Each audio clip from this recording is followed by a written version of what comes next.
ಮನೆಯಲ್ಲಿ ಬ್ರೆಡ್ ಇದೆಯಾ? ಹಾಗಾದರೆ ಆಲೂ ಕ್ರಿಸ್ಪಿ ಬ್ರೆಡ್ ಟಿಕ್ಕಿನ ಟ್ರೈ ಮಾಡಿ.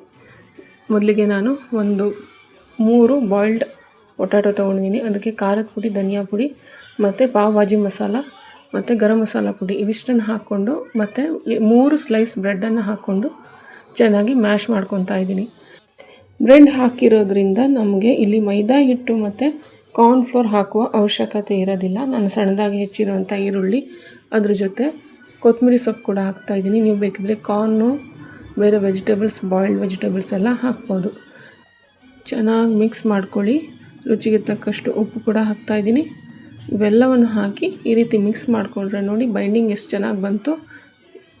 ಯಾವ ಹಿಟ್ಟು ಉಪಯೋಗಿಸುವ ಅಗತ್ಯ ಇರೋದಿಲ್ಲ. ಇದನ್ನು ಬೇಕಿದ್ರೆ ನೀವು shallow fry, deep fry, air fry ಮಾಡ್ಕೋಬೋದು.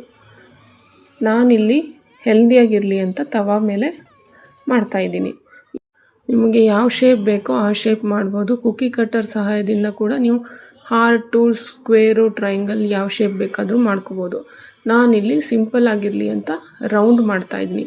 ನೋಡಿ ಈ ಥರ ಮಾಡ್ಕೊತಾ ಇದ್ದೀನಿ. ಇವಾಗ ತವಾ ಕಾದಿದೆ. ನೀವು ಬಟರ್ ಹಾಕಿ ಬೇಕಿದ್ರೆ ಫ್ರೈ ಮಾಡ್ಬೋದು, ಇಲ್ಲಾಂದರೆ ಆಯಿಲ್ ಕೂಡ ಬಳಸ್ಬೋದು. ಸಿಂಪಲ್ ಹೆಲ್ದಿ ಕಟ್ಲೆಟ್ ನಾವು ಮಾಡ್ತಾ ಇರೋದು. ಇವಾಗ ತವಾ ಕಾದ ನಂತರ ನಾನು ಎಣ್ಣೆ ಹಾಕ್ಕೊಂಡು ಇದೆಲ್ಲ ಟಿಕ್ಕಿಯನ್ನು ಅರೇಂಜ್ ಮಾಡ್ತಾಯಿದ್ದೀನಿ. ಚೆನ್ನಾಗಿ 2 ಸೈಡು ಚೆನ್ನಾಗಿ ಗೋಲ್ಡನ್ ಬ್ರೌನ್ ಆಗೋವರೆಗೂ ಫ್ರೈ ಮಾಡ್ಕೊಳ್ಳಿ. ಇವನ್ ಇದು ಡೀಪ್ ಫ್ರೈ ಮಾಡೋದಾದರೂ ಕೂಡ ನೀವು ಎಣ್ಣೆಲಿ ಹಾಕಿ ಕರಿಬೋದು. ತುಂಬ ಇನ್ನೂ ಕ್ರಿಸ್ಪಿಯಾಗಿ ಬರುತ್ತೆ. ನೋಡಿ ಎಷ್ಟು ಚೆನ್ನಾಗಿ ಬಂದಿದೆ. ಇನ್ನೊಂದು ಸೈಡು ಉಲ್ಟಾ ಮಾಡಿ ಬೇಯಿಸ್ತಾ ಇದ್ದೀನಿ. 2 ಸೈಡು ಗೋಲ್ಡನ್ ಫ್ರೈ ಆಗಿದೆ. ಈಗ ಪ್ಲೇಟ್ಗೆ ಸರ್ವ್ ಮಾಡ್ಬೋದು. ಇದು ನಾನು ಲಂಚ್ ಬಾಕ್ಸ್ಗೆ ಮಾಡ್ತಿರೋದ್ರಿಂದ ಲಂಚ್ ಬಾಕ್ಸ್ಗೆ ಒಳ್ಳೆಯ ರೆಸಿಪಿ ಇದು.